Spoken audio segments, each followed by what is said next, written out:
Syria হলো এমন এক শহর যেটাকে হাদিসের ভাষায় বলা হয় শাম। কি বলা হয়? শাম।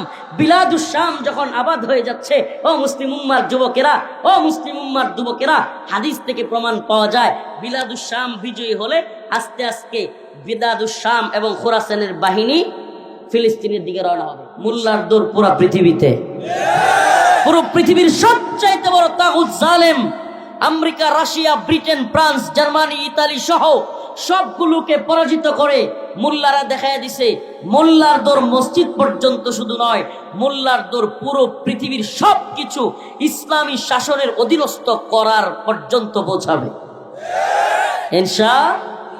আজকে আপনাদেরকে আরেকটা সুসংবাদ দেই। সিরিয়ার যুগ যুগ ধরে চলে আসা ভয়ঙ্কর এক বিভৎস স্বৈরা শাসক, এই শিয়া নেতা বাশার আল আসাদ, যার বাবা ছিল হাফেজ আল আসাদ, হাফেজ আসাদ যাকে বলা হইতো, এদের যুগ যুগ ধরে এদের স্বৈরা শাসন চলতেছিল পুরো পৃথিবীতে। এত বড় আন্দোলন কখনো হয় নাই সিরিয়াতে। যত বড় আন্দোলন 2012 সালে হয়েছিল। কত সালে? 2012 সালে, যেটাকে বলে আরব বসন্ত। কি আরব বসন্ত এমন হয়েছিল। আচ্ছা বলেন, কোটা আন্দোলনে যে শেখ হাসিনার পতন হইল, সব গড় থেকে বা সব এলাকা থেকে লোক কি রাস্তার বাইরে ছিল? সত্যি কইবেন? লাগছে। কিন্তু আরব বসন্তে সিরিয়ায় 2012 সালে এমন কোন এলাকা ছিল না, এমন কোন রাস্তা ছিল না যেটা বাশার আল আসাদের বিরুদ্ধে জনগণ দখল করে নাই। এমন কোন রাস্তা ছিল না। গোটা আরব একত্রে জেগে উঠছিল। এরপরেও সমস্ত মানুষ রাস্তায় আসার পরেও এই বাশার আল আসাদ ক্ষমতা ছাড়ে নাই। উল্টা সেনাবাহিনী দিয়া প্রতিদিন শত শত মানুষকে গুলি কইরা পাখির মতো রাস্তায় শোয়া দিয়া সে এখন পর্যন্ত ক্ষমতায় ছিল। কিন্তু সুবহানাল্লাহ, আজকে এই তো 3-4 দিন আগে সিরিয়ার আলেপ্পো মুজাহিদ বাহিনী দখল করেছে। কুখ্যাত বাশার আল আসাদ, যে কিনা ছোট ছোট বাচ্চাদেরকে তার সৈনিকদের দিয়া বেলুনের দিয়া খুঁচায়া খুঁচায়া হত্যা করতো, নাউজুবিল্লাহ। বন্দুক দিয়া গুলি করার পরে বন্দুকের নলে দেখবেন একটা চাকুর মতো থাকে। কি থাকে? এটারে বলে বেলুনের। এইটা দিয়া খুঁচায়া খুঁচায়া মুসলিমদেরকে মারতো। সেই কুখ্যাত বাশার আল আসাদের কাছ থেকেও আল্লাহ পাক আজকে মুজাহিদদের বিজয় দান করতেছেন। সুবহানাল্লাহ। বিজয় ধ্বনি গোটা পৃথিবীতে শোনা যাচ্ছে। এদিকে ভারতও আমাদেরকে ভালোই হুমকি দমকি দিতেছে। ভারত আজকে একটু আগে নিউজটা দেখলাম, আপনারা দেখছেন কিনা, আরএসএস, আসলে আমরা গ্রামগঞ্জের মানুষ তো এতটা রাজনীতি সচেতন না। আরএসএস হলো ভারতের সবচাইতে ভয়ঙ্কর এবং হিংস্র একটা দল। আরএসএস হলো ভারতের সবচাইতে পাওয়ারফুল এবং ক্ষমতাসীন একটা সংগঠন। এই আরএসএস, যেটা কিনা বিজেপি, শুনেন না, মোদির দল, মোদির দলের নাম কি? বিজেপি। এই বিজেপিরও প্রধানতম দল হলো আরএসএস। প্রধানতম দলের নাম কি? আরএসএস। আরএসএস এর রাজনৈতিক শাখা হলো বিজেপি। আরএসএস এর রাজনৈতিক শাখা বিজেপি। এই বিজেপির প্রধানতম দল যেটা আরএসএস, সেই আরএসএস আজকে ঘোষণা দিয়েছে তারা কি বাংলাদেশ দূতাবাস ঘেরাও করবে। বাংলাদেশ দূতাবাস কি করবে? এই রাজনীতি সচেতনতা যাদের নাই এদেরকে বোঝানো কঠিন। একটা দেশের প্রধানতম দূতাবাস ঘেরাও করা, সেখানে আক্রমণ করা মানে হলো সে দেশের সাথে অনেকটা যুদ্ধ ঘোষণা করা। তাইলে বুঝেন আমরা কতটা হুমকির মধ্যে আছি, কল্পনা করা যায়? হ্যাঁ, আমরা আছি অমুক পীর আর তমুক পীর লইয়া, ফু মারলে ভালো হয়ে যায়। এগুলো থাকতো না। এগুলো নিয়ে যুদ্ধে রক্তক্ষয়ী সংঘর্ষের দরকার নাই। এগুলো বন্ডামি, গান বাজনা, মাদক, এটা সেটা, এগুলো এমনিতেই আল্লাহ পাক কোরআনে বলছেন, ইযা জাআ নাসরুল্লাহি ওয়াল ফাth ওয়া রাআইতান নাসা ইয়াদখুলুনা ফি দীনিল্লাহি আফওয়াজা। আল্লাহ রাব্বুল আলামিন বলেন, আল্লাহর পক্ষ থেকে যখন সাহায্য চলে আসবে এবং বিজয় মুসলমানদের হয়ে যাবে, তখন আর কোন ধরনের আপনাকে কাউকে বুঝাইতে হবে না। আপনি আল্লাহ প্রদত্তভাবে আল্লাহ বলেন, ইয়াদখুলুনা ফি দীনিল্লাহি আফওয়াজা ওয়ারাইতান নাস, আপনি দেখবেন ইয়াদখুলুনা, দলে দলে মানুষেরা ইসলামে প্রবেশ করতেছে। সুবহানাল্লাহ। আফগানিস্তানে মাজারা ছিল না, বন্ডপীর ছিল না, এখন যায় দেখেন একটারে হুইজা পান কিনা, ভাঙতে হয় না, এগুলো সব এমনিই পালাইছে। এই জন্য বলি কি, এদের সাথে ফাইটটা করিয়েন না, এদের সাথে মূল খুচাখুচিটা করিয়েন না। এরা বেদাতি হইতে পারে, কিন্তু কেউ মুসলিম বলতে পারবেন? সমস্যাটা কোথায় জানেন? এদেরকে কি কাফের বলতে পারবেন?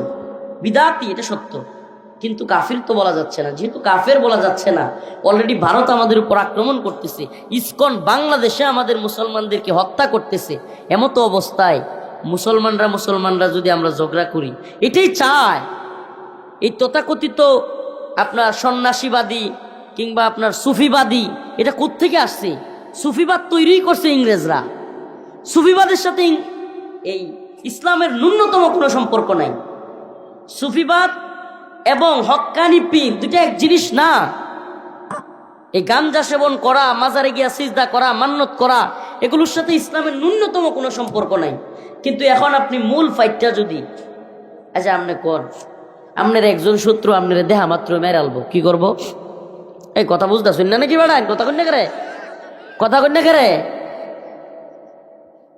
একজনে দেহা মাত্রই মেরে আলবো। আপনার নিজের বাসায় নেত্রকোনার কিশোরগঞ্জের বাসা তো প্রায় একই। আর একজনে আপনারা দেখলে এমন শত্রু, আপনার এক শত্রু কি করবো? দেখা মাত্রই। আরেক শত্রু হইলো আপনারা দেখলে ঠ্যাং টুং ভাঙিয়ালবো, মারতো না, কি করবো? আরেকজন শত্রু হইলো আপনারা দেখলে ঠ্যাং ভাঙতো না, মারতো না, কিন্তু কথা বুক বুক করবো কুত্তার মতো, কি করবো? শত্রু কিন্তু তিনোটাই, শত্রু কিন্তু, কথা কয় না। একজন কি আরেকজন ঠ্যাং টুং, আরেকজন দম গাইব, একটু বক বক করবো। এখন আপনি কোন, আপনার ফোকাস, আপনার সময় কার পিছনে ব্যয় হবে? অর্থাৎ কার থেকে বাঁচার জন্য আপনি আগে চেষ্টা করবেন? যে আপনারা দমক দিব, যে আপনারা ঠ্যাং ভাঙবো, না আপনারা যে দেখলি মেরে ফেলবে? বুদ্ধিমান যে, সে কি করবে? কোন শত্রুর বিরুদ্ধে লাগবে? হ্যাঁ, যে মাইরে আলবো, এটারে যদি আমরা কাট করে আলতার বলতে, যেটা দমক দিব এটা এফাও ধরবো। এই কথাটা বুঝাইতেছি। যে শত্রু আপনারা দেখা মাত্রই কি করব? মেরে ফেলবে, ওইটারে যদি আমরা কাট করে লাইতার, তাইলে এমনিতেই যেটা আপনারা দেখলেই গেও গেও করবো, ওহাবি এটা এটা করবো, এটি দেখবেন এমনি হওয়া ধরবো। কথা বুঝছেন তো? আরো গভীরে যেন ধরার আছে। হ্যাঁ, আপনি তালেবানের দিকে তাকায় দেখেন, আফগানিস্তানের দিকে। আফগানিস্তানের তালেবানের নাম শুনেন নাই? শুনছেন? আচ্ছা, আমেরিকা কিংবা ফ্রান্স, ব্রিটেন, জার্মানি, রাশিয়া, এদের সৈন্য কি তালেবানের চাইতে কম ছিল না বেশি? সৈন্য সংখ্যা কম না বেশি? এরপরে কামান কম ছিল না বেশি? বিমান কম ছিল না বেশি? যারা একটুও খবরাখবর রাখেন, আমেরিকা, রাশিয়া, এরপরে জাপান, জার্মানি, ফ্রান্স, ইতালি, অনেকগুলো রাষ্ট্র একত্রিত হয়ে আফগানিস্তানে হামলা করেছিল। এদের সৈন্যবাহিনী, এদের বিমান, কামান, ট্যাঙ্ক, যুদ্ধজাহাজ, সাবমেরিন, কোনোটাই তালেবানের চাইতে কম ছিল না বেশি ছিল? সবকিছু বেশি থাকার পরেও জিতছে কারা, হারছে কারা? সুবহানাল্লাহ। জিতছে কারা, হারছে কারা? আমেরিকা এবং নেটো। কেন কন্ত? সুবহানাল্লাহ। একটাই কারণ, আমাদের কাছে কামান কম, বিমান কম, জঙ্গি যুদ্ধ জাহাজ কম, সাবমেরিন কম, অস্ত্র কম, কিন্তু একটা অস্ত্র আছে, এটা হলো ইমানের অস্ত্র। কিসের অস্ত্র? যারা লড়তে জানে, মরতে ভয় করে না। সুবহানাল্লাহ। যারা কি করে? লড়তে জানে, মরতে ভয় করে না। প্রিয় হাজিরিন, আব্দুল্লাহ ইবনে আব্বাসের ঘটনা বলতেছিলাম। আব্দুল্লাহ ইবনে আব্বাস বলেন, আমারে নেওয়ার কারণে তারা খুব কষ্ট পাইতো, মাঝে মাঝে কেউ কেউ বইলেই বসতো। একদিন একজন বলতেছে যে, আপনি ইয়া ওমর, আপনি এই ছোট্ট ছেলেটাকে আমাদের মুরব্বীদের মজমায় কেন নিয়ে আসেন? আব্দুল্লাহ ইবনে আব্বাস রাদিয়াল্লাহু আনহুকে হযরত ওমর ডাকলেন। ডাকার পরে সবার সামনে একটা প্রশ্ন করলেন, আচ্ছা, এই যে সূরাটা নাজিল হয়েছে, সূরাতুন নাসর, ইযা জাআ নাসরুল্লাহি ওয়াল ফাতহ ورأيت الناس يدخلون في دين الله أفواجا فسبح بحمد ربك واستغفره إنه كان توابا। এই সূরার মধ্যে আল্লাহ পাক কি বুঝাইছেন এটা একটু বলেন তো আপনারা।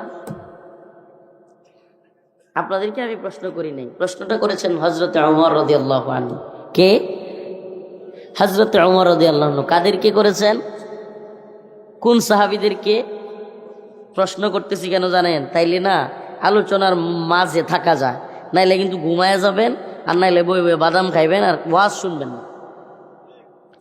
আব্দুল্লাহ ইবনে আব্বাস রাদিয়াল্লাহু আনহুকে কেন মুরব্বীদের মজমায় নেওয়া হয়? এজন্য হযরতে ওমরকে যখন বদরের মুরব্বী সাহাবারা, কিবারে সাহাবারা প্রশ্ন করলেন কেউ কেউ, তখন আব্দুল্লাহ ইবনে আব্বাস রাদিয়াল্লাহু আনহুকে হযরতে ওমর ডাক দিলেন। ডাক দিয়া মুরব্বীদেরকে সহ সবাইকে প্রশ্ন করলেন, আচ্ছা বলেন তো আল্লাহ পাক এই সূরা নাজিল করে কি বুঝাইতে চাইলেন? অনেকে উত্তর দিলেন যে আল্লাহ পাক বুঝাইলেন যখন বিজয় আসবে তখন তো সবাই দলে দলে মুসলমান হবে, এটাই তো বুঝাইছেন, আমরা তো এটাই জানি। অন্য আরেকজন বললেন, আমরা যতটুকু বুঝি আল্লাহ পাক প্রশংসা করার কথা বলতেছেন, আল্লাহর কাছে ক্ষমা চাওয়ার কথা বলতেছেন, যেহেতু বলেছেন ওয়াস্তাগফির, এগুলোই আমরা বুঝি।